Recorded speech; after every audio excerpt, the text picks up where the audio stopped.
MSW Media.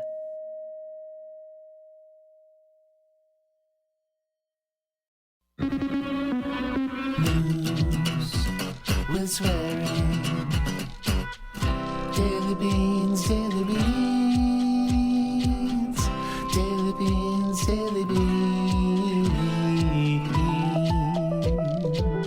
Hello and welcome to the Daily Beans for Thursday, September 1st, 2022. Today, more insight as experts pore over the Department of Justice's response to Donald's request for a special master, along with Donald's response to the DOJ filing.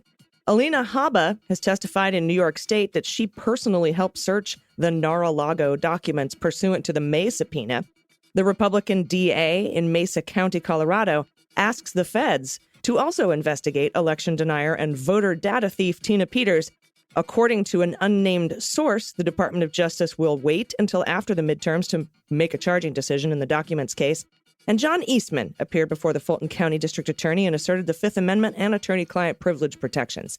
I'm Allison Gill. And I'm Pete Strzok. All right. Hello. Hey, Pete. Hey, nice to have you here with us today. Hey, Allison, it's a banner event the day after the DOJ filing with all the pictures from the search of Mar-a-Lago. Single. Yeah. And around midnight, when I recorded the final piece of the Daily Beans that came out yesterday, I was like, I'm going to do it. I'm going to make it happen. I got to get this into the show. There's just been so much more processing and information. And so I was like, well, we got a call. We're going to talk about new classified markings and things like that. I'm like, who do I know? Actually, I know quite a few people, but, you're my favorite, Pete. So we have you on today, co-hosting the show. Also today, another one of my new favorite people. Have you seen the viral TikTok video starring Mrs. Frazzled, Mrs. F? She's the kindergarten teacher. I love her, and there's nothing better to drive home the point about the 5-year-old mentality that Donald Trump walks around with than watching her interact with a notional Donald Trump as if he were one of her kindergartens. I think she's a kindergarten student. She's certainly an elementary school teacher.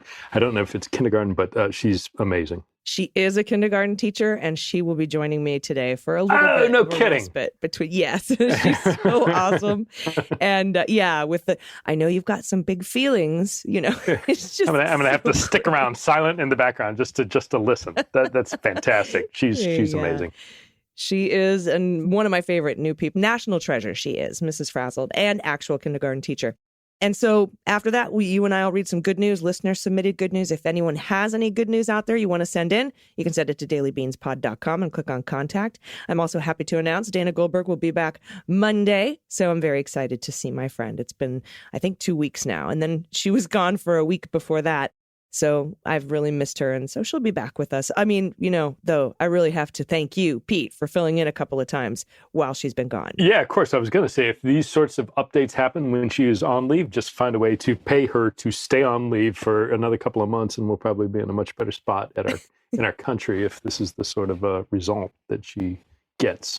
So. Right. Yeah. It used to be when I took vacations, people got indicted. That was true for Roger Stone. It was true for Manafort and Gates, and it was true for Tom Barrack.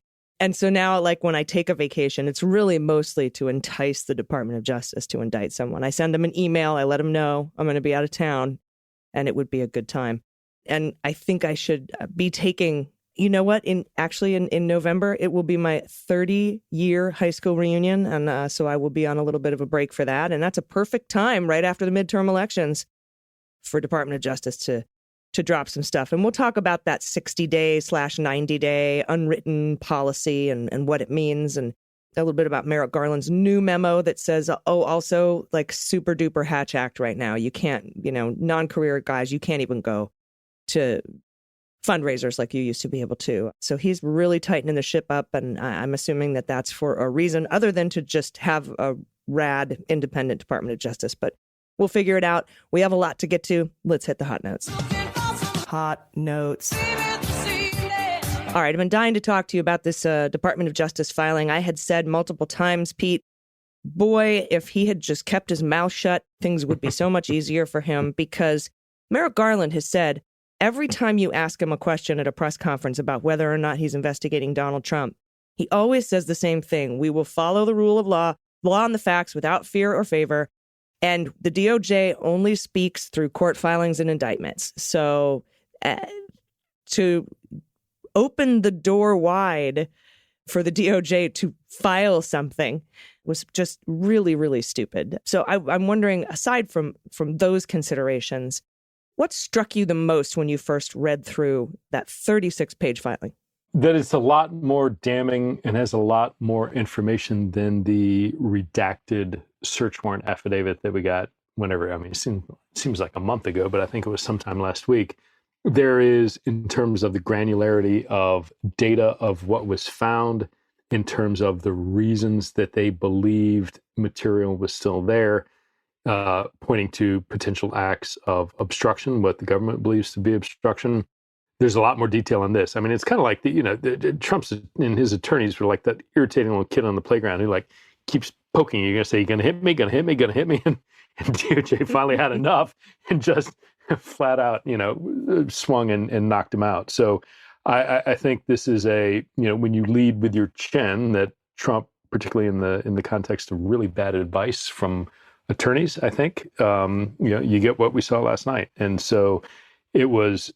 The biggest thing, I think, was obviously the one photo, which both because it conveys, a photo is so much more powerful than some sort of descriptor in a document, but it, really conveys the gravity of what was found at NARALago, really highlights the fact, I mean, this because you've seen classified information, I've seen classified information, but for those who haven't, when you see a photo like this, it's impossible to not know that you've got classified. I mean, there are these big, obvious cover sheets that are in different colors with huge, I saw the photo and I looked over both of my shoulders, like I was like, oh, like I got like a knot in my gut. And I was like, oh, like, what are those doing out of the, it like I have a visceral reaction just seeing those strewn about like that. That was hardcore. Yeah. And I do have to give credit. I think it was Ken White on Twitter who said, the biggest crime in that photo is the carpeting, and yeah. So I made the same joke too. That was which is also true. But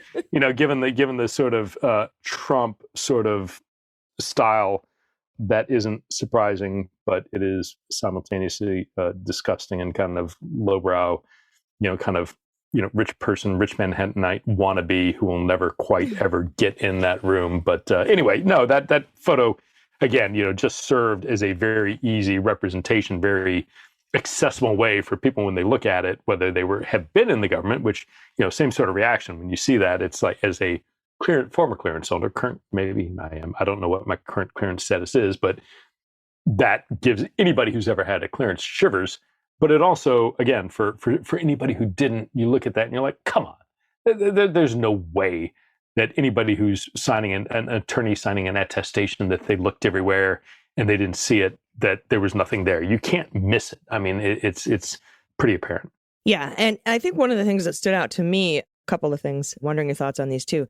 On page 9, when I read that the Department of Justice, the guy who came down, Jay Bratt, who's, head of counterintelligence espionage up there at the Department of Justice, and another person from the Department of Justice were allowed to see the storage room, but they refused to allow them access to the boxes to look to make sure that their attestation was correct. And I assume there was discussion of a warrant. Do you have a warrant, maybe? Which would be extra fun. That really grabbed my attention when I was reading through it. And then also, I mean, standing and jurisdiction and stuff, which is, things that I was at very first like, this shouldn't even be in this court. If it's under the purview of the Presidential Records Act, it needs to be filed in the D.C. District Court. Per the Presidential Records Act. And then, of course, the picture. But another thing that stood out to me was that never during all the interactions that they had, all of the interactions in 2021 with the National Archives, and then when they handed over to the FBI, and all of their interactions and their letters back and forth after that between the National Archives and him and his counsel, and then the June 3rd meeting, all of that interaction.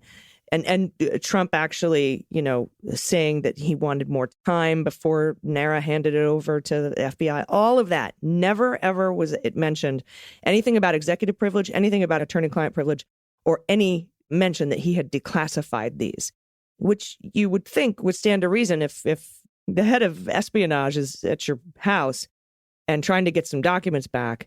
that you might hand him and say, well, I declassified these before I left the White House. Here's the paperwork or whatever. He didn't mention it once, and now it's his defense. What are your thoughts about that? Yeah, I think it's absolutely, there is no defense. And when you look at what he's, tweeting on Truth, whatever that's called, truthing, he said something today saying, this is intended all over the floor to make me look sloppy.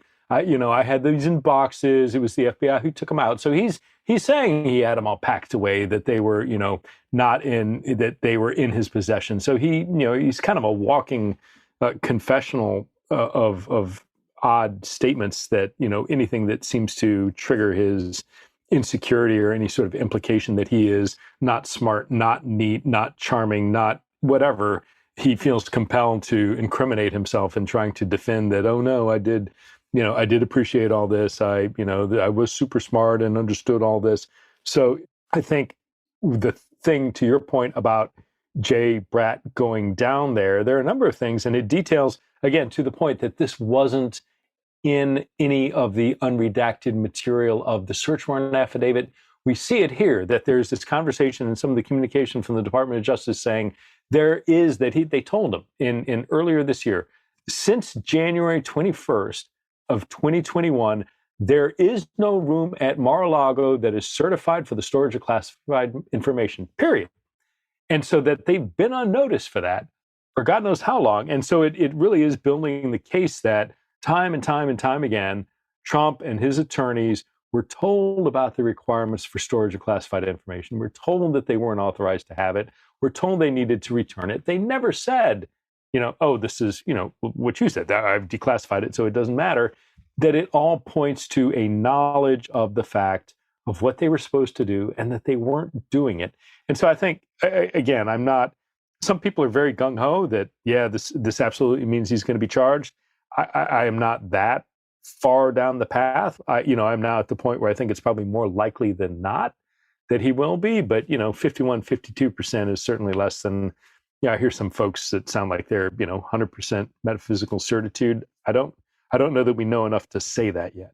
Well, no, because now we have to talk about his quote unquote lawyers who are actually his document handlers or representatives or whatever, which are, Christina Bobb and Evan Corcoran. Evan Corcoran wrote up that attestation, that certification letter, that there was nothing left. And there's a little wiggle room in there saying, I went through the boxes that were moved from the White House to Mar-a-Lago. And then at the end, to my knowledge, to the best of my knowledge, et cetera. I'm like, that's a little weaselly. But, the intent is the intent. But also, they've had to bring on these other lawyers now, Mr. Jim Trusty and Chris Kise. Oh, and interestingly, in the hearing today, tomorrow as we record this, but, today is Thursday, about this, apparently Chris Kise isn't going to be there. And I thought that was interesting, too. I'm wondering if he's changing his mind. But the obstruction of justice piece of this whole thing, to me, has kind of always been, the espionage is important. They're all important. All these statutes are important and norms are important. But the obstruction is the one that I'm kind of focused on, which is sort of where I was with the Mueller investigation, to be honest. I'm a volume 2 person. If you put the sorting hat on me, I'm in house volume 2. Boo! No, volume 1. Volume 1, all the way. But these lawyers are just actually fact witnesses, and they really should withdraw as counsel and get themselves some lawyers, because it's going to be their word against his. And, whether or not who knew what and who told who to do what and who told who to sign what, that's all going to be coming from them, from this team of elite parking garage lawyers or whatever. No, that's true. And, the joke I heard again recently was, MAGA is make attorneys get attorneys, that the whole process of, anybody who touches anywhere around Trump suddenly find themselves in personal legal peril. But you're right. I've read this statement, and it clearly is very narrowly tailored to allow a lot of wiggle room. I think part of what causes me pause when I think about the question of, well, is Trump going to get charged or not, is there's a lot of distance between what he knew and what he directed versus what his attorneys and agents, and by agents, I mean, his valets, his, the workers in and around Mar-a-Lago, what they did, either specifically based on his direction or not. So sitting there, and what I think most people don't understand, anybody at that level, they're not like you and me, even if they're the cheap, trashy version of the not like you and me, like Donald Trump is. I mean, there are innumerable assistants. There are people who do the administrative paperwork. There are people who do the sort of all the catering, bringing food, getting laundry, cleaning up, all this stuff. So there's attorneys. There are massive numbers of staff who are doing the day-to-day things that you and I might do at any given day. And, listening to Michael Cohen, and certainly, everything I know about Trump is he is very much in the, he grew up in sort of the mob style of management where, don't write something you can say and don't say something that you can achieve with a nod. So if, yes, there's this weird attestation, there's this interaction between the attorneys and the government where they said certain things had been done or not done, or there wasn't anything else. But at the end of the day, the government's ability to prove, okay, did Trump know that? Or did Trump just say something to his attorneys like, yeah, just take care of those guys?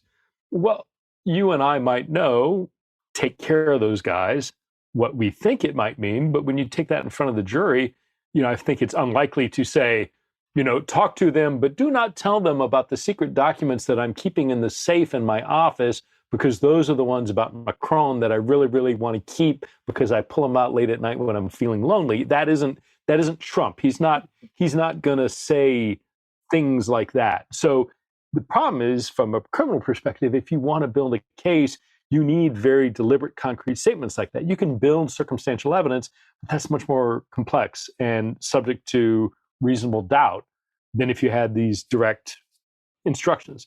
And so, again, with the caveat that none of us know what DOJ and the FBI knows right now, it's hard to say. But, and as attorneys are just a source of, constant amusement, notwithstanding the current two folks who I think are hopefully getting a huge retainer in advance, because I don't know that they'll ever see bills paid.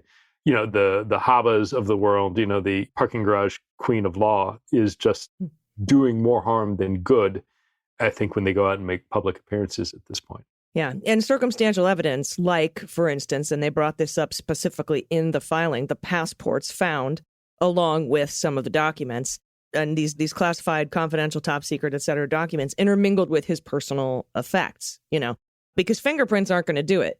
He could have fingerprint, in my opinion. He had every right to handle these documents while he was president. And so you can't carbon date a fingerprint, I don't think. So at least not to anything more than like 50 years worth. So I don't know that, I guess, like you said, you're going to have to build up totality of the evidence. But if you get some sort of testimony out of the folks around him, it's just going to be he said, she said, basically. And so, yeah, I can see how there might be a little bit of worry, especially with, and nobody wants to believe that the same standards of law are applied to everyone. But in the case of an ex-president, I feel like it could be different. Yeah, I hope so. I think, again, that I agree with the statement that if this happened to anybody else, DOJ would already be on their way to charging and or trying to get into a conversation about a plea agreement. But he was the president. And whether a listener likes that or not, the presidency does convey a different level of both authority for what he can or can't do, as well as potential defenses that might be thrown up, which are even different from what, Hillary Clinton faced. So there is, I think, some truth to the statement that, a former president is different. It doesn't mean that you can't overcome it. It doesn't mean that DOJ won't overcome whatever those concerns are. It just means that, in my opinion, there is an appropriate reason that, Merrick Garland and everybody else in DOJ and the FBI would be very deliberate in the way they're building the case, in the way that they're assessing the evidence, because there are just all these different factors that attach when and only when you're talking about the president. And, we just happen as a nation to have elected the man, arguably, but he was the president. And so, we've got to work through that. Yeah. I think everyone knows where I stand on that. I think it's unfortunate, but, it's when you put the shoe on the other foot, it's again, if we could say unprecedented one more time, without vomiting. So I want to ask you about some classification codes here because I find this fascinating because I had a like certain clearance. My dad had a PSYOP ESI clearance. You know, I work with a lot of people and am friends with a lot of people who had crazy cosmic secret clearances and stuff. And I'm looking through we know what was in the January boxes: FISA, SI, Signals Intelligence, HCS, Human Intelligence, ORCON, NOFORN. But then there was the May subpoena, and it had some brand new codes on it. And I did some research. I looked them up, the ones that I wasn't sure about. And so now we have a designation of HCS-O and HCS-P, which is operations or product. We have TK, which stands for talent keyhole. We have NATO, which stands for NATO. And Gamma, which is a subset of a information security system that uses a code word. And so I was wondering if anything stood out and if there was anything missing, like cosmic or something that would indicate nuclear, if they would even list it, for example. So just your thoughts on some of these TK and all that stuff. What do you think? So I think my assessment is very much what it sounds like yours is, that subpoena was keyed. I mean, there's a whole laundry list with only slight variations, of all these different combinations. I mean, there are 3 levels, right? Confidential, secret, top secret, levels of classified information. And then all those other terms you were talking about in some way further restrict what that information is. Usually the source, right? Whether it's from a satellite system, which is TK, which is talent keyhole, whether it is what's called communications intelligence, or comment, which is something like an intercepted cell phone call or an email, which broadly is the SI that you mentioned, which is special intelligence. But then Gamma, or G, which I don't know that it showed up, is a further restriction of that. G was in there. I saw it. It was a G. Okay, so G is Gamma, which is a further kind of level of. I think it was SI of a G, smaller so group of SI, and then of course HCS, or not of course, but HCS stands for Human Control System. There are 2 flavors of that, O and S. O tends to be more, O, in my experience, I want to be careful how I say this, gets into much more granular information that would potentially allow you to identify the human source and or what they're reporting on in a way that the P, or product designation, doesn't. But what that subpoena told me is, my belief is that that list on the subpoena was generated based on what the government previously recovered at NARA, those initial, 15 boxes, of which 14 contain classified information, if I'm getting the numbers right. So when they're going in there looking for that, they're kind of throwing out all these various compartments that might exist there. But, at a very high level, all those compartments do is kind of point you with a little more specificity about what the nature of that classified information is, right? Whether it came from a human, somebody that the CIA or somebody else recruited on the ground somewhere, or if it's SI or G for Gamma, it's probably coming from an NSA source, potentially, that, again, is an intercept of somebody's text message or an intercept of somebody's cell phone call. And TK for talent keyhole typically is imagery. Think about what Trump tweeted out, I was just going to ask. A failed Iranian missile test where he thought, gee, NATO, and he tweeted out this, kind of smoldering pile of rubble on a launch pad in the middle of Iran that, sleuths online immediately, within 30 minutes identified based on satellite tracks. Oh, it came from that satellite. The satellite must be an imagery satellite from the United States that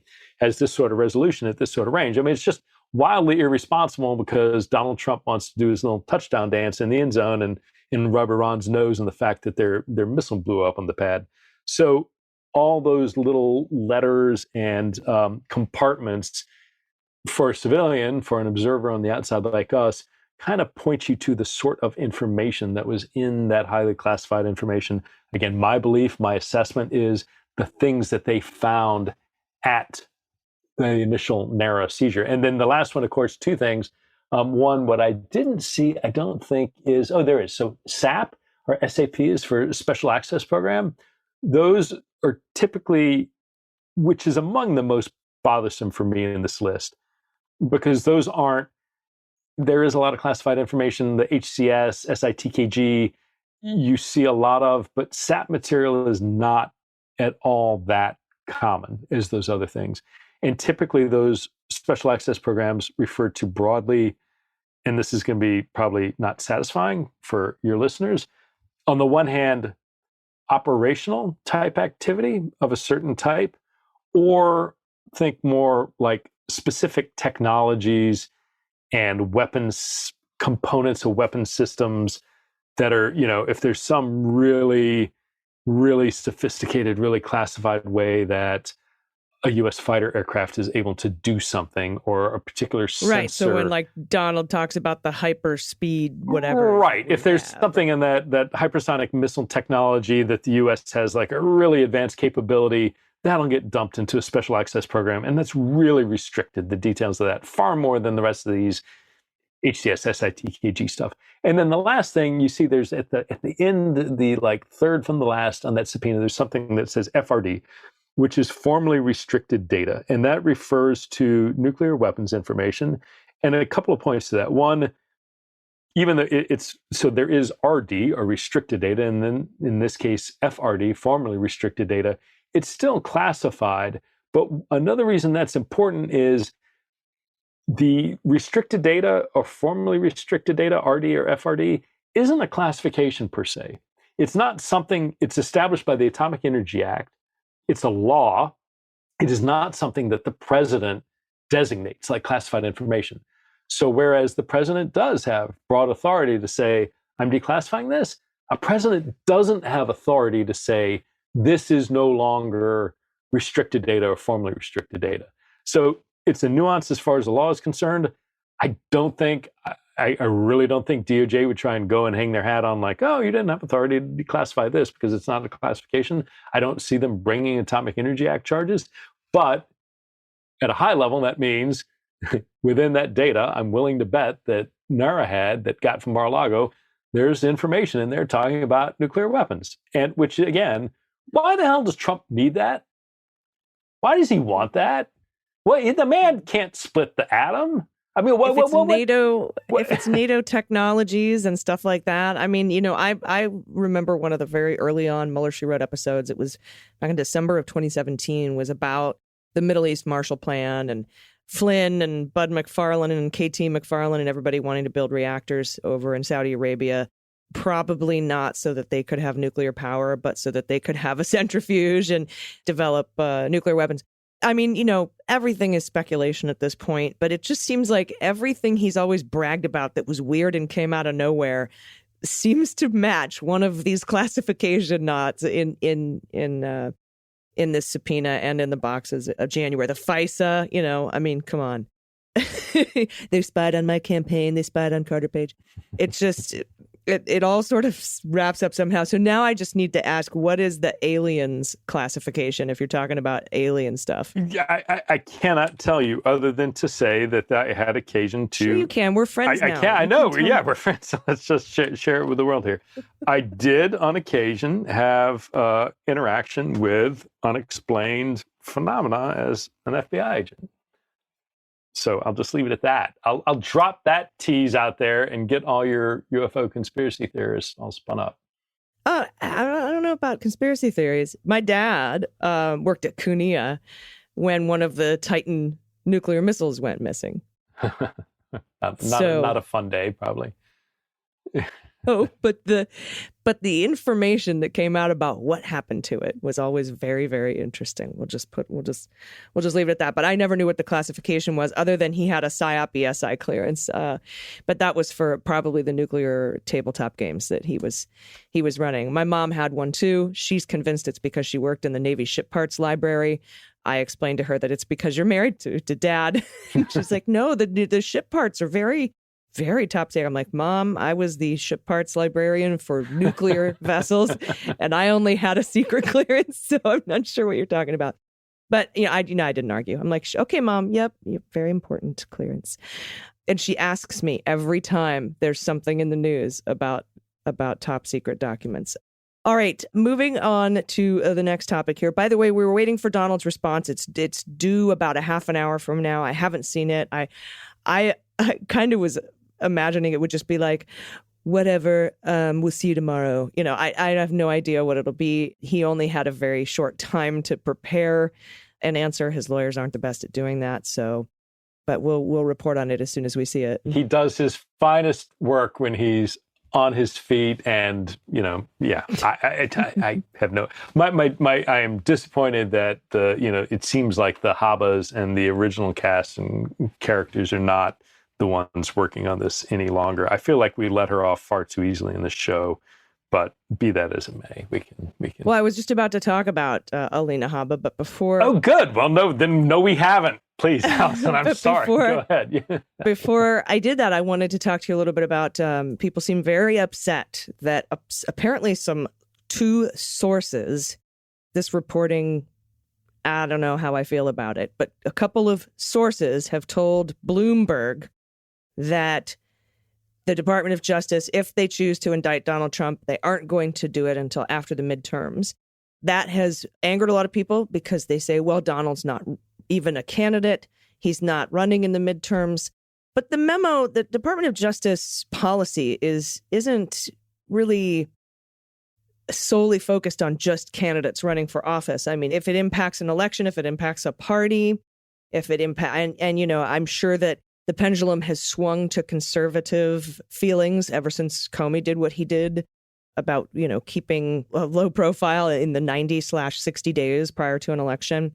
I personally think that this filing pierced that veil, but it's not yet 60 days out from the election. So, I mean, I wish that they would just indict him, but I kind of don't have a dog in this race either way. There's so much more to do in this investigation that's going to push us into that 60-day window anyhow.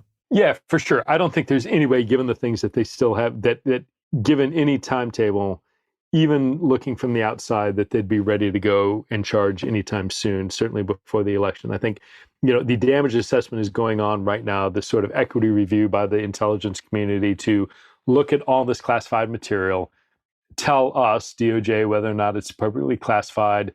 In other words, yes, it says top secret, and it really is top secret right now. It says secret, no foreign. It really is secret, no foreign. Whatever the case may be, that the first step for just this one element of the crime is you've got to sit there and establish that the classified information that he had is in fact appropriately classified, and that some expert at trial, his defense attorney, is going to try and poke holes saying, well, this isn't really classified. The government needs their ducks in a row to be able to say, oh, yes, it is, and wheel out all the experts who are going to be able to say it. And then you also need sort of an agency determination. Brandon Van Grack had a great analogy. It's like you're looking for Goldilocks documents, right? There are things in there that are probably so classified that the government says, you know what? The risk because at trial, you've got to share that with the jury. You've got to have the back and forth of that document being challenged by the defense as to its authenticity and the true damage. There are things that are so classified, the government might say, this is so sensitive, we're not willing to give that up at trial. Mm-hmm. And then on the other end of the spectrum, there's stuff that at the confidential level that, yes, it says it's classified, but it's really anybody's guess as to whether or not that's really going to cause damage. So you're looking for this, not too hot, not too cold, secret document or something right in the middle that does cause damage, but that the government says, you know what, if this goes out, if this is released, we can live with this in the context of prosecuting them. So all that has to go on. And that's what this unit at Department of Justice does for a living, is they find those Goldilocks documents to use in trial. So, though, I have to do a devil's advocate, though, for the people who say, you know what, Reality Winner didn't get to wait. They arrested her while they did this investigation and held her, remanded her. Again, the same would happen with you and me. And I know that the president has different considerations, but a lot of people are just so sick and tired of seeing him skate on stuff. And they're wondering, why don't they just pick him up now and let him sit in jail and think about it while they wrap this up? Because they got to get it right. Because 40% of the population are going to be outraged, in part because Lindsey Graham and others are stoking folks to take up violence in the streets if he's ever arrested. Because if they do ever charge him and bring him to trial, and I increasingly think they will, it's got to be something that is beyond, for the average observer, looks to be serious, looks to be credible. And if they don't have their ducks in a row, what it might throw this country into. And I get people when I say, well, then F it, let the country go there, because there's 30-40% of the population that maybe aren't thinking about this the right way. But it really does. It takes time. And then the other thing is, not setting aside just Trump and the classified documents. There are all these other potential people, right? Like, did attorneys lie knowingly on that attestation? Were people acting as part of, at Trump's behest, knowing that they shouldn't be moving classified documents around? Are the documents, did anybody take it up to Bedminster, or it's not Trump Tower anymore, whatever it's called in Manhattan? There are all these, just when you sit back and look at the investigative process, not just for Trump, there are all these other questions. Who had access to that room? Who was going in there? If there are weird fingerprints that nobody's seen before in the documents, who do those belong to? Is it some groundskeeper who happens to be a Cuban agent that the FBI needs to identify before they make that known, because they want to try and arrest him too and see if he was passing or got any access to that information and was giving it to the Cubans? Did a journalist I'm sure we can all identify somebody, I don't need to name anybody, but there's the fingerprints of a, quote unquote journalist all over these documents who had access, who might be subject to prosecution. So there are all these questions that investigators right now are in the middle of it. Again, they just got, what are we at now? 2 weeks ago, 3 weeks ago? They just got some of these documents. So all that stuff takes time. And so by the time you get a sort of broad picture to be able to make a decision about whether or not you want to charge Trump, and some of it might be, hey, Bob or whichever attorney, we've got them dead to rights. And so we're going to go in and say, hey, we can charge you right now with obstruction. We believe you lied to us here. And this is all allegedly, hypothetically, right? I'm not saying they did or didn't do this. We can charge you, or you can plead to a much lower crime and you can testify about Trump. Yeah. And then that suddenly makes your case against Trump so much stronger. Point being, all that takes time. And we're beginning of September tomorrow. It's not going to happen for the election, midterms. No, yeah, no, I agree.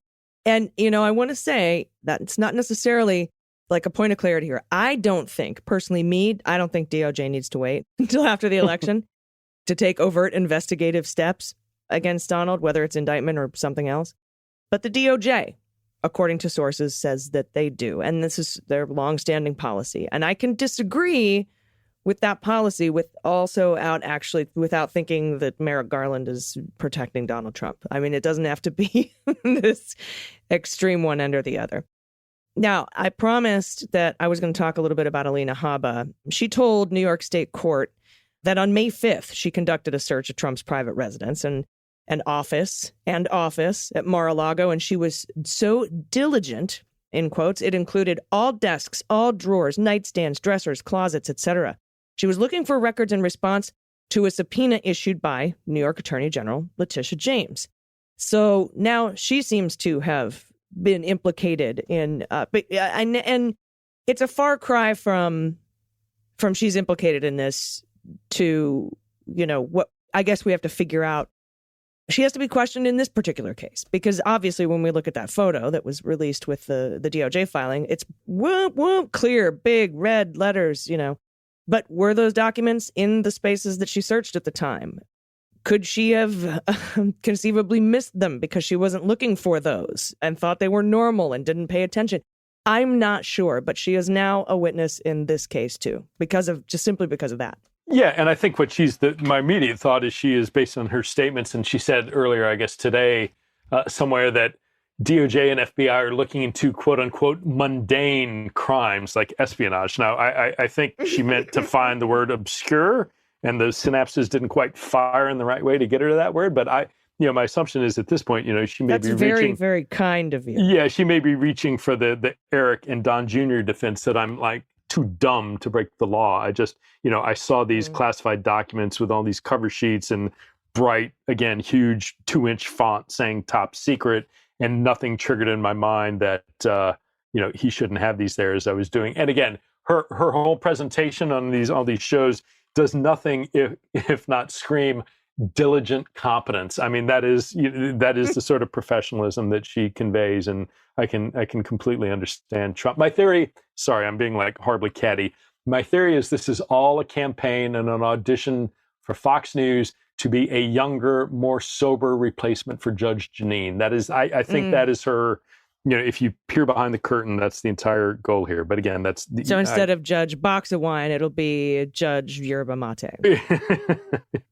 I like it. Whatever it is. Yeah. And all in jest, of course. I don't want to get any of us, crazy, frivolous lawsuits slapped on us for, defamation that would actually be suggesting anything other than a parody. No, this is a comedy show. This is a comedy show. My Good. friend. Yes, it's a comedy opinion show, right? So there. So no, I think it is. No reasonable person could take what we say as Right. fact. Oh, I'm sorry. That's Fox. The Sidney Powell defense, right? Yeah. Now, I want to talk a little bit. We just got a couple minutes here about John Eastman. Okay, he testified testified is a strong word. He appeared before the grand jury in Fulton County, the special purpose grand jury, the same one that's allowing the governor Kemp to wait to testify until after the election, which I think is also bullshit. But he went in, pled the fifth, invoked attorney-client privilege, compared himself to John Adams, Ruth Bader Ginsburg, and Thurgood Marshall, and then left. Because why? There's their fucking big Halloween pumpkin full of names where he picks three, and that's where. Yeah, great. Sorry. Yeah, pick a lawyer out of a hat. And that's who he happened to get. But he's saying, they had, novel political opinions at one point. So why can't I have novel political opinions like a coup at some point, even though I acknowledged multiple times that it was illegal? Yeah, you know who had novel political opinions? Paul Pot had novel political opinions. All right, I'm sure. Yeah, great. That's the holiday in Cambodia for a win. I don't even have my Dead Kennedy shirt on today. Oh, well. Fix that next time, please. We'll do. Thank you. And then something else interesting. Mesa County District Attorney, who's a Republican, Rubenstein, I'm not sure, has completed his Tina Peters investigation. Tina Peters was the lady who kind of turned a Jim Jordan blind eye while some people stole some passwords for voter data, and then they went up on the big screen at the Pillowman's Symposium, the Pillowman's Cyber Symposium. Those are two different textiles altogether, but he's there. And of course, this guy's up there going through the voter data. He gets a call from his lawyer. He's like, I got to hang up now. I can't be on this show anymore. And runs away. But that was Tina Peters. She's been charged. That investigation is complete. And now he has actually, I guess, I don't know if he's made a official referral, but he has said he has contacted the Department of Justice, Attorney General's office. That's Merrick Garland, not the Attorney General of Mesa County, and said, here's the information. You should also do a parallel federal investigation into Tina Peters. And so that's the last we've heard about it. I'm not sure where they're going to go with it, but that's what's happening in Mesa County, Colorado. And there's others that have done the same to voting machines in Sidney Powell's camp in multiple other states that might be part of already an ongoing federal criminal investigation. So I thought that was interesting. Yeah, no question about it. And I think it's a harbinger of things to come. I mean, when you look at sort of the shenanigans that are going on with the upcoming midterm elections and the huge just slate after slate after slate of candidates who are outright election deniers, some of those folks are going to do things that are going to run afoul of federal election law.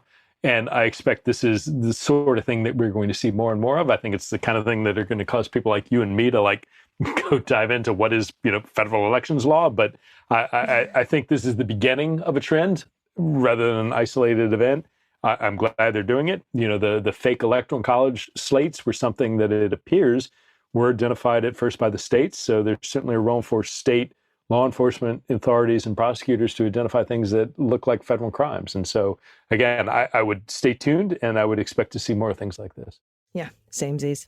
All right, we're going to take a little break. We've got the good news coming up. But next, after this very short break, I'm going to be talking with viral kindergarten teacher who explains things to Donald Trump about very basic kindergarten level ideas, big feelings, and whatnot. She's going viral. Everyone on TikTok, you see her on Twitter. Her name's Mrs. Frazzled. We'll be right back with her. Stay with us. After these messages, we'll be right back. The show is brought to you by one of my favorite things ever, sleep. And that's because of Helix Sleep. I used to have a bunch of sleep problems. I would toss and turn all night. I would wake up sore and groggy. I thought it was stress and anxiety. And that was part of it, but also it turns out I was sleeping on a mattress designed for someone else. And that's when Helix Sleep came to the rescue. I took their online 2-minute sleep quiz, and it matched me with the perfect mattress, the Helix Midnight, because I'm a side sleeper, and I like a medium firm bed. And it's such an upgrade from my old mattress, I could never go back. It's the best night's sleep I've ever gotten. Helix Sleep is a premium mattress brand that provides tailored mattresses based on your unique sleep preferences. The Helix lineup has 14 unique models, including a collection of luxury models, a mattress for big and tall sleepers, and even a mattress made just for kids. It was designed for children 3 to 12 years old and has been awarded Best Mattress winner by Parents Magazine. Helix knows there's no better way to test out a new mattress than by sleeping on it in your own home. That's why they offer a 100-night risk-free trial. To try out your new Helix mattress, you can see how your body adjusts, and if you decide it's not the best fit, you're welcome to return it for a full refund. They'll even come and pick it up. It ships out to you for free. It's easy to put together. You don't even need tools. And Helix is offering up to $200 off all mattress orders right now and 2 free pillows for listeners.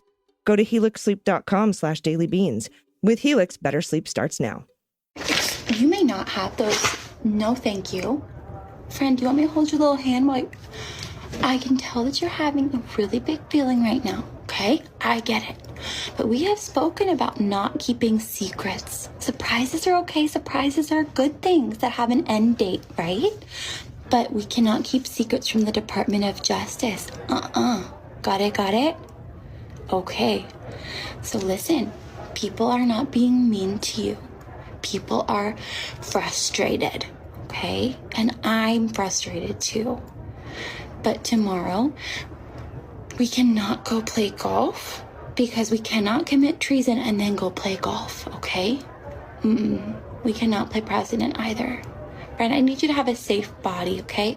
And that, if you didn't know already, is Mrs. Frazzled. And she is a kindergarten teacher who has lessons for Donald Trump and speaks to him as though he were in her kindergarten class. And she is here today to talk to us. Hello, Mrs. F. Hello. I am so excited to talk to you. Can you tell me what gave you this idea? Because it's absolutely brilliant. Oh, thank you so much. I first had the idea when I was teaching during the pandemic back in 2020. I actually started on TikTok in March of 2020 when all the schools shut down.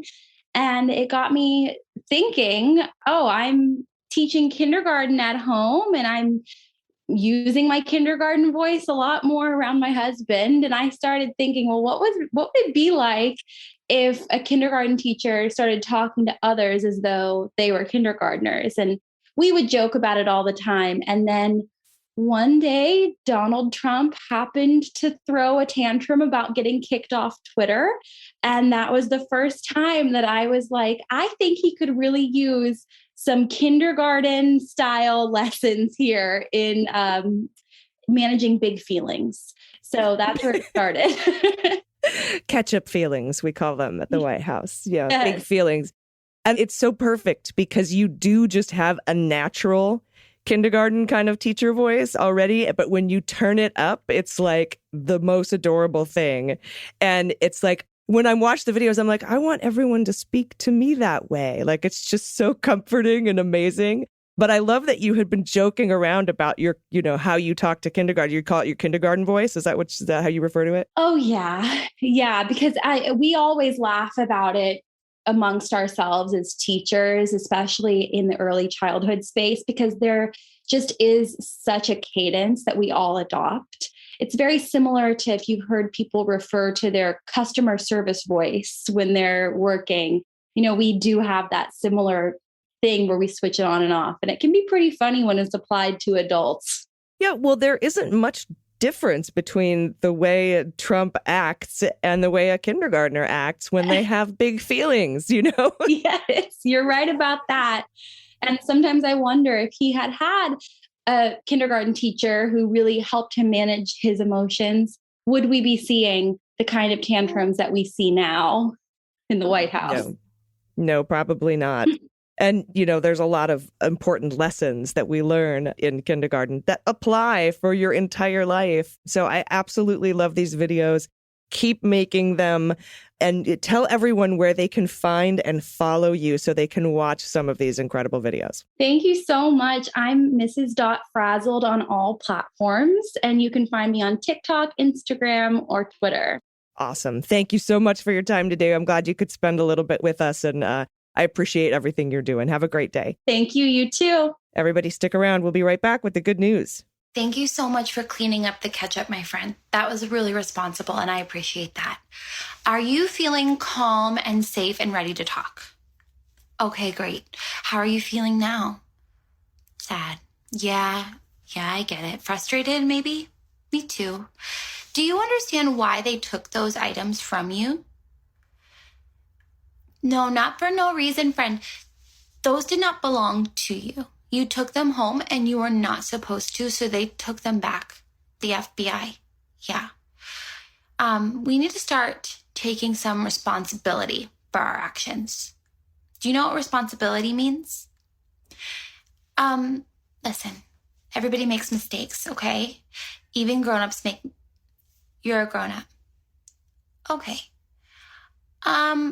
No, honey, we cannot go play golf right now. We need to stay inside. Okay.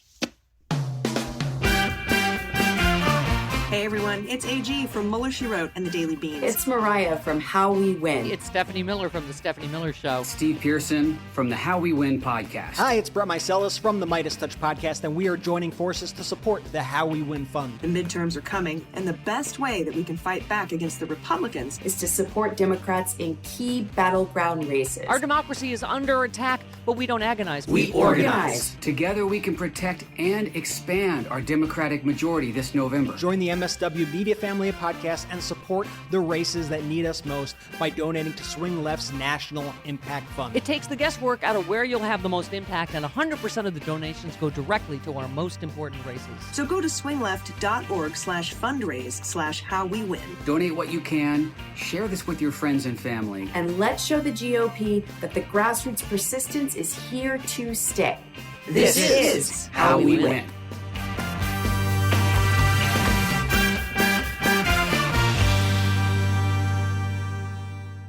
Yeah, everybody, welcome back. It's time for the good news. Who likes good news? Everyone? Then good news, everyone!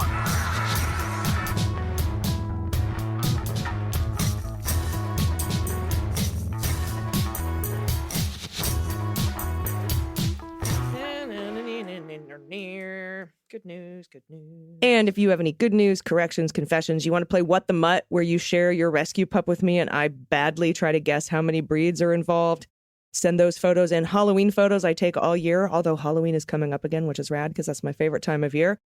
And, send it into us, dailybeanspod.com. Click on contact. And I've got Pete here with me. He's going to help me read some of these good news submissions. So I'm very excited about that.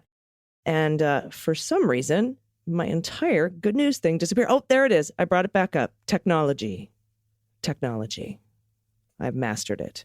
First up from Jenny from Oz, pronouns she and her. I love how when Dana and AG are together, the Daily Beans not only has a naturally higher ratio of swearing to news, but hang on, Jenny, I've got Pete Strzok with me today. I did a swear one time that I'm aware of so far, but there's still time. But it's also that, you're on notice, Pete. But it's also more often news with giggling. Giggling really helps. It puts the ludicrous and puffed up personalities that feature in the news into appropriate perspective. In honor of this great tradition, I have a small giggling positive offering. Instead of calling the former guy FOPOTUS, as he is labeled in the legal filings, how about abbreviating it even further to FOPO? FOPO, I like it. I don't know. It sounds kind of hip, though. It sounds kind of like... I would not grace him with anything. So even and my dog is barking in the background. He's trained to hear former POTUS, and he starts barking. So that's very good. That's one of the tricks you taught. Yes, absolutely. Trump, Barr, classified information, all are triggers. It's he's worthless otherwise. Right. Tell us the name and breed of your dog. His name is Max, and he is a Cavalier King Charles Spaniel, and he is. So you are Charlotte. Fantastic, charming, but dumb as a box of rocks. If we're doing Sex and the City characters, you're Charlotte. I could not tell you that one way or the other. I'm telling you. I have no idea. Just trust me. All right, sure. I'll go with that. I hope.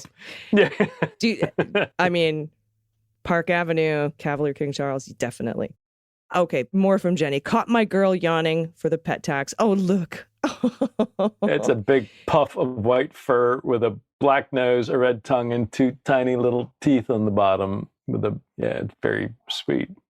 Somewhat on a rock in a little beautiful field. As fearsome as a 6.5 pound ball of fluff can be, I guess. Yes, and I'm going to take the next ball of fluff, too, because it's very short. From Janice, what the mutt? Ooh, I get to guess. Fenway has a new brother. Fenway is a great name for a dog, by the way. His name is Bear. He's the one on the far right. Can you guess his breed? Oh, I wanted to guess Fenway because that one's easy. All right. So the one on the far right looks like a Bernese Mountain Dog with a little maybe lab and chow. What do you think? I'm terrible at breeds. It looks like it might have some lab, maybe husky. I don't know, but then the dark fur is throwing me. I don't know dog breeds well enough to even give a decent guess. Well, going down here, you got the husky part. Very good. I got the chow, and then there's nothing else. It's wow. There's a whole, like, this is like a 23andMe for dogs here. Oh yeah. I've never seen this before for your rescue pup. You can get, and it also, if you do the Embark one, it'll give you like genetic markers and predisposition to genetic diseases and stuff. It's really cool. Excellent. So we have Siberian Husky, Chow Chow. So you got one, I got one. German Shepherd Dog, Cocker Spaniel, American Pit Bull Terrier, Pibble, and American Eskimo Dog. But it's got the exact markings of a Bernese Water Dog. I don't get it, but beautiful dog. And I'm guessing that's a Samoyed next to him and the little poodle. I could be wrong, but all beautiful pack you have there. Who do we have next, Pete? So this is Molly, she, her. Hi, ladies of the lagoon, which I'm going to go with it because I'm not sure what that refers to. Thank you all again. Beans. I'm slow that way. Yeah, and by the way, Pete, people who listen to the show are called members of the Leguminati. Just so you know. I wish you hadn't told me that. Thank you again for all you do. I can't tell you how much you helped me to get through a particularly challenging time. My mom has stage 4 breast cancer, and I have to have a hysterectomy due to having the BRCA gene. Anywho, I wrote in to share particularly funny things kids say. Many years ago, a friend and I were driving in some heavy traffic with my friend's son, who was about 7. The car in front of us had its dome light on. The kiddo asked me why the driver had his light on. I answered, he's probably looking for something, to which kiddo responded, what, his dignity? The comic timing was impeccable, and I've never laughed so hard. For pet tax, I've attached another photo of the beautiful Lucille Ethel Gertrude Marie. Lucille, who is a beautiful, dignified, should never be subjected to what Lucille Ethel Gertrude Marie is wearing, a hot dog. It's like the meme with the guy in the hot dog outfit saying, "Who could have done this?" Except it's poor Lucille humoring her owner for this amusing photo, and she has. I don't know. I think Lucille seems into it. Lucille has a his tiny dignity? little black. Cats always have dignity, even when they're dressed up in a cat or a hot dog costume. So she has the tiny little black tuft of fur on her lower jaw, right underneath her nose. Little tuxie. But that 7-year-old, what, his dignity? What's he looking for? His dignity? That's like a. I can only guess what they were listening to, where they developed such an acid sense of humor at such a tender young age. But that's great. That is a grown-up thing to say. It was like fantastic. When my 3-year-old goddaughter looked at me after I said something like, "Hey, let's go do this first, and then we can go here," and she looked at me and tilted her head and went, "Honestly." And I was just like, where the hell did you get? Oh, probably me. Probably me. All right. Next up from Alice, pronouns she and her. I have a confession. I often entertain myself by devising punishments for Trump. Most involve food, and none requires waterboarding. Okay. Well, so then, all right. Good. Stellar wins cleared. My current favorite is imprisonment in a Silence of the Lambs type cage in a huge warehouse containing a cot, a table, a sink, and a toilet. Trump's diet is limited to food with actual nutritional value. Lots of salads and vegetables. He's not allowed any fast food, junk food, or dessert. The guards can have tacos, pizza, KFC, and chocolate cake. He can sit and smell it, but he can't have any. And he has to clean his own toilet. The rest of us have been dealing with this shit for years, but he has to deal with his own shit now. Yeah, well, on a high fiber diet. That's a great image. You are the most humane Trump keeper, I think, Alice, of all of us. So thank you for that. What do we have next? All right, great. I think this is our last one. Yeah, so. It's from Mom, she, her. Good news and pet tax. My 12-year-old kiddo, Ellie, she, her, they, them, is holding me captive to write you this message. I'm a listener, and she will catch little bits of the show. Mostly, I'll share cool and good news stories. What follows are Ellie's words. Good news, everyone. I just got a new fish, a female elephant-eared betta. Beta, right? Beta. Thank you. Beta. I've decided to name it Allison Gills after you because, fish have gills. Yes, I know. There's a really sharp 12-year-old. Yeah, so it's kind of pink and green, and I made a whole pink shelf for her. Can you please shout out my Aunt Cam? Their pronouns are they, them. They really like this podcast. So thanks. I hope you have a great day, evening, night, whatever, and a smiley face. Picture note, we have a better setup for the fish now. No more small cups. And by small cups, this looks like the fish is almost filling 2/3 of the diameter of the cup that it's in with a couple of they got a couple of nibbles of food floating on top there. But that Allison Gills right there. What's the thing in the background? It's like current mood. That. Yeah, no, I think it's like a fish, but through the distortion of the water, it's spread quite wide.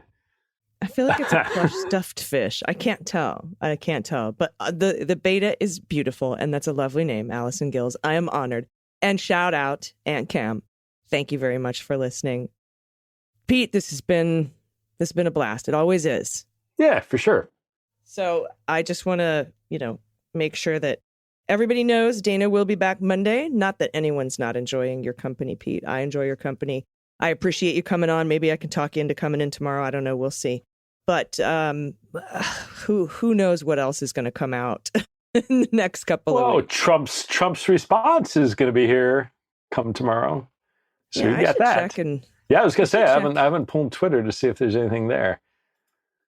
Wrong. All right. So wrong. Excuse me. Now we're doing it live. We're looking for updates live. You know who's got Jamie Foxx? Somebody posted on Twitter a Jamie Foxx imitation of Trump, and it's astoundingly good. Man of many talents, but definitely far, far, far better than mine. It's so good. I like you close your eyes and it's him. It really is. It's pretty entertaining if you get a chance to Google that. The court filing in response to Trump's lawsuit seeking a special master to review materials. Nope, that's just the stuff that came out I don't see it. And it's due now, right? It's due right now. Uh-oh. Do you mean they might mess up another court filing? Perish the thought. No way. No. Oh, just in. 1 minute. 1 minute ago. It is 19 pages. And I have it. Oh my goodness. Okay, do you mind sticking around for 5 more minutes? Yeah, no, send it. I don't. Where are you? Here, I will plop it in our Zoom chat, my friend, and we can react to it live. Are you ready? Oh my God, you're assuming that I can figure out Zoom chat. So let's see. I see. Oh, there it is. Chat. All right, here we go. Look at you, technologically advanced man. Bam! In my old age. You're just, hunting spies and stuff. I just put a thing in the chat. Okay.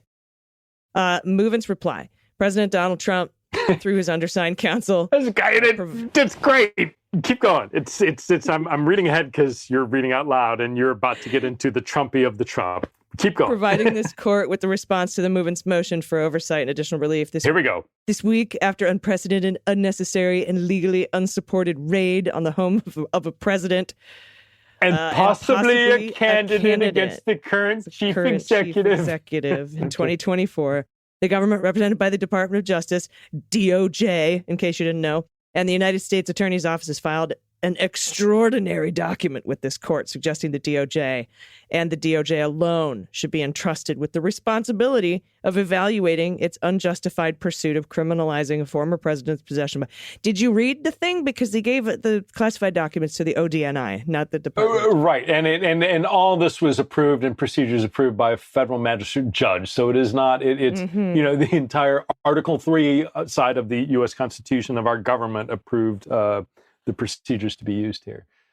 Now, the government twists the framework of responding to a motion for a special master into an all-encompassing challenge to any judicial consideration, present or future, of any aspect of its unprecedented behavior in this investigation. Footnote: movement does not at this time address every misleading or incomplete statement, purported fact made by the government in response to pages 3 to 14. However, movement will just highlight that one specific event. Oh, so there's hundreds, but we're just going to talk about the one.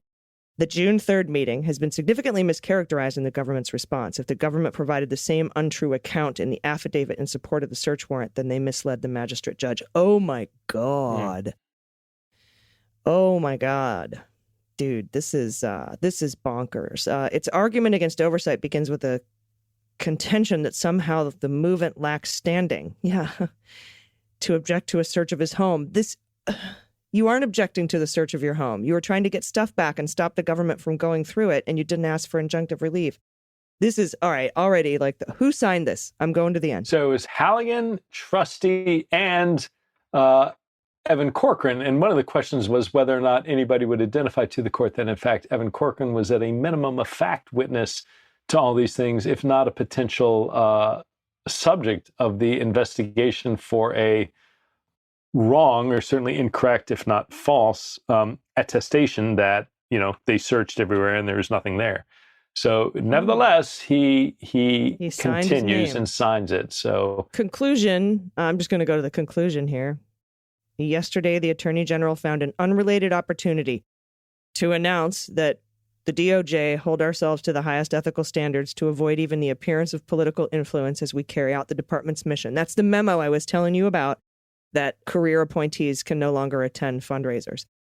The basic factual components of the issue before the court implicate that notion head on. A search warrant has been executed at the home of a president. It was conducted in the midst of a standard give and take. Standard, motherfucker. Standard. This has never happened before in the history of the presidency. It has been 18 months of give and take that has never once happened in our country's history. Standard. Give me the standard. I'm sorry, I swore twice now. The standard. I knew we would get more out of you if this thing dropped. Just give me a little Halligan, Cochran genius here, and it'll get me going. You ready? You ready for this? It was conducted in the midst of a standard give and take between former presidents and the National Archives regarding presidential library contents. That's all this was. And with the movement literally allowing DOJ lawyers and FBI investigators to come to his home and provide security advice. That's what? It. Wait, what? They're saying security advice. Hey. So the issuance of a subpoena and the invitation from Evan Corcoran to come and pick up the subpoenaed materials pursuant to a subpoena that was subpoenaed, they're calling that they came down to provide security advice. Soon after, and for the first time in history, an attorney general took the podium to announce a willingness to unseal a warrant and property receipt because you demanded it, while eventually and reluctantly turning over a heavily redacted document that's more black than white. Even yesterday, the government's response gratuitously included a photograph of allegedly classified materials pulled from a container and spread across the floor for dramatic effect. The government pretends these are not historically important moments, telling this court that not only does it object to a special master, that the movement should have no opportunity to challenge any aspect of this behavior and decision-making. Rule 41 exists for a reason. Isn't that a criminal procedure? And the movement respectfully asked this court to ensure fairness and transparency, even if accompanied by sealing orders, to allow movement to legitimately and fulsomely investigate and pursue relief under this rule. So they want her to approve a special master under seal?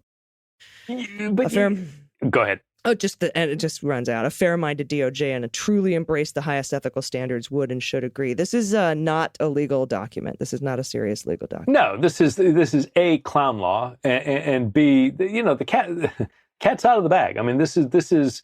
They said in their filing, like, look, regardless of all this discussion about whether or not there should be a special master, we're done. We've gone through all this. There's some things that have been set aside for potential attorney-client privilege, but when it comes to any sort of presidential privilege, it's not a thing anymore. To the extent that these are presidential records, they belong with the archives, not with you. But two, we're done going through it. So. Yeah, well, they had multiple reasons. So first of all, you don't have executive privilege when the executive is looking for something from the executive for the purpose of carrying out executive duties. But there doesn't need to be a special masters are usually for when you raid a lawyer's house. And Donald Trump is not a lawyer. We did find a couple of privileged things that we're happy to, if you want to have a special master go through our privileged stuff that the privilege team already went through. But a special master is there to go through stuff to decide what to give back to you, and none of this is his. So there's no standing whatsoever. Right. Or to say, well, it should go to the archives, but not to you. Well, then the archives, the DOJ just then goes to the archives like they did before, issues a subpoena to get it. I mean, there is no, it will end up with the government, even with the special master. It's just, again, a delay game. And so my question to you, Allison, is there a chance in hell that this Trump-appointed judge, given the strength of DOJ's filing and the outcry over how extraordinarily bad it looks, is there any chance she goes ahead and appoints a special master, lest she be, blasted into the sun in the court of public opinion? There's a huge chance. And also the question we have to ask ourselves is will she go along with the conditions the Department of Justice recommended for a special master, which is, look, you can't go through the classified stuff because it's already at the ODNI. So you can have a special master go through the other stuff, that our privilege team, our taint team took out. It's a very small amount. It has to be done by September 30th. All things have to be resolved by September 30th. And if you do find it necessary to go through these classified documents, that the special master should already have a TSSCI clearance so as not to delay it any further. She could ignore all that. The fact that they're asking it to file under seal, the fact that she put in her minute order, hey, you need to tell me what my jurisdiction is here, whether it's anomalous or not, like hint, hint. And then they still didn't even get the hint and fucking say, oh, yeah, it's anomalous, it's jurisdiction. I feel like they're working together as much as they possibly can without actually meeting. Do you know what I mean? And so if there's a special master appointed by her, who's it going to be? Is she going to take any of the DOJ recommendations? Is she going to have it filed under seal as the Trump team has suggested here so that we don't get to know anything about it or who it is? Will the DOJ push back? If I were the Department of Justice, honestly, I would have moved for consolidation into Reinhart's court or jurisdictional change up to D.C. pursuant to the Presidential Records Act. But I think we'll hear that argument in court tomorrow. But, to be fair, arguing the facts doesn't mean you concede jurisdiction. Subject matter jurisdiction can't be conceded that way, I think, at least from my understanding, talking to some lawyers. But this is just a political statement. It reminds me of, it smacks of Concord management, abuse of the courts, and some of the election lawsuits, abuse of the courts. And I would also put in for some sanctions personally if I were the Department of Justice, but that might also look too, I don't know, bullish. Too vindictive. To like, now that I've knocked you out onto the mat, I'm going to come over and kick you. Yes.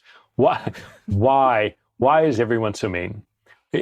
Anyway. Yesterday is a hard word for me. Yesterday. All right. Well, we'll go through this separately with some more vigor and rigor, and I'm sure I'll be texting you this evening about it, and we'll be tweeting about it, and I'm sure we'll hear all about it on television as well, leading up to this hearing, which is actually today as you're listening to this podcast. Any final thoughts before we get out of here, Pete? No, I'm paging up to see what nonsense lies within this filing. So we'll see in the days they say ahead. that the privilege team is not sufficient. They say that the special master should be appointed. They call them while DOJ may have succeeded in taking a partial filter to their rummaged proceeds. I'm surprised they didn't call it booty. The loot that they got.